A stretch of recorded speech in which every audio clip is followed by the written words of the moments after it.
Hey guys, it's Discarded Angel. I thought about narrating, so because I got it from Secret and I wanted to try it. So I found this one story on Wattpad or whatever you want to call it.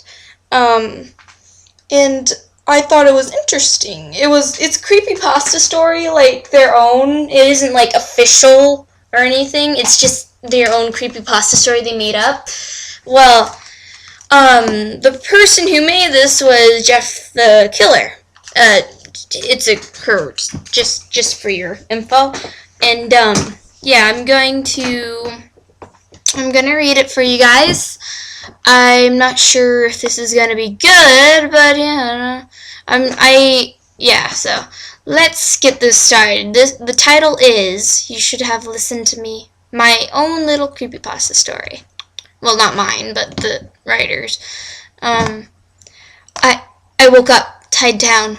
What seemed to be a chair? I couldn't move. What's happening? I started to struggle to trying to break loose. Nothing. Shit! I screamed. I'm scared. What's happening? Why the fuck am I tied to a goddamn chair? I mentally screamed in my head. Then I heard struggling come from next to me. It was a girl around my age. She was struggled. She struggled to get free like I did. Still no use.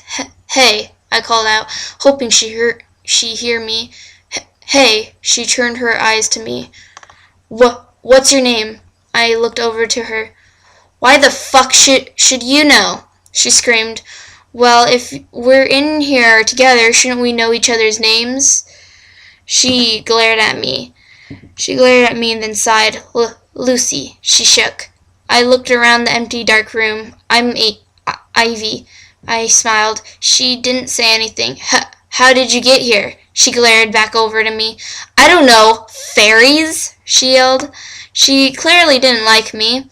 I sighed, Look, I can tell you're mad, but why are you taking it out on me? I yelled back. She sighed. Sorry, her voice trailed off. What? I looked over to her. Nothing, she yelled. I sighed, a frustrated sigh. I'm just trying to brighten up the mood. Oh, it so needs to be brightened up, she yelled again. Man, this girl has anger problems. I looked at what my hands and feet and body were strapped to. Looks like a buckle? Hey, she turned over to look at me. What? I took a deep breath. The straps. She snapped her head to the straps. Yeah, what about them? They look pretty old and worn out, so she cut me off. I've tried to get out. Nothing worked. She looked down at the floor. She seemed sad. What's up? She ignored me. Hey, what's up? She turned to look at me again. I just don't want to leave my baby, she said through tears. I was shocked. But baby? She nodded. My little girl, Sammy. She's 4.5. I looked down at the floor. I don't want to leave my family, she said, sobbing. Well, we'll get out of here, don't worry, she nodded and continued to sob. After about an hour of getting to know each other, we heard some sort of static noise.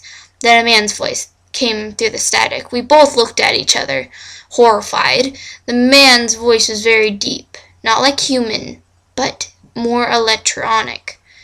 You two have 5 minutes to get yourselves unstrapped, but only one of you will survive. We both looked around. There is a switch. One of you must pull it to kill the other person.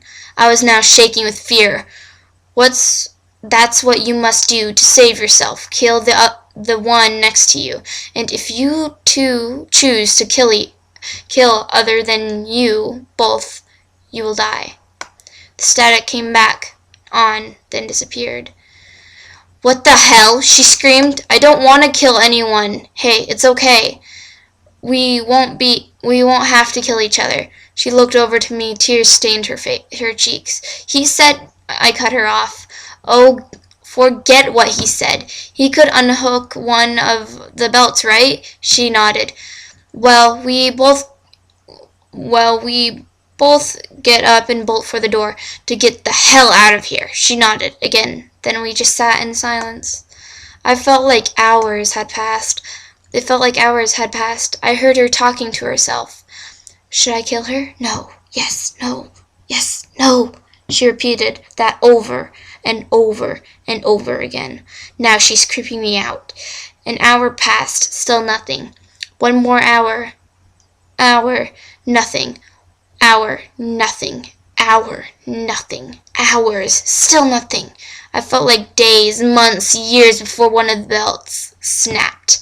I gasped. Finally, I started to unhook the other belts. I looked over, and what I saw horrified me. She was looking for the switch, but it wasn't there. She started to panic. She looked over at me. I was now pissed off. She could tell. Now she was screaming and trying to unbuckle her belts. They were still locked. They were still locked. I chuckled a loud chuckle. She looked over at me, tears rolling down her face onto the dirty floor. Stupid. Stupid, stupid, stupid, was all I could say. I unhooked the last one that was around my waist. I got up. 10 years. She started to shake more and more. 10 years, and every single one looked for the switch. I chuckled harder and harder, just looking at her face. I reached over to the switch. But the funnier part is, no one still lives. I grinned and widened my eyes. Please stop. I didn't mean to look for the switch. Tears falling harder. I glared at her. Then why the fuck would you look for it? I spat. Because I thought you were going to do it first, she sobbed in her lap. I just wanted to see my little girl, she screamed. Please let me go. My grin got wider. Too fucking late. I pulled down the switch and watched as her body fried like something on fire.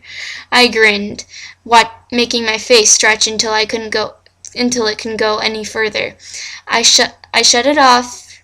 She was dead. I walked over to her and whispered in her blackened ear, "You should have listened to me." The end. Okay, guys. Thanks for listening to me. I never thought somebody would actually listen to me. Anyway, thanks a lot. Love you guys, and bye.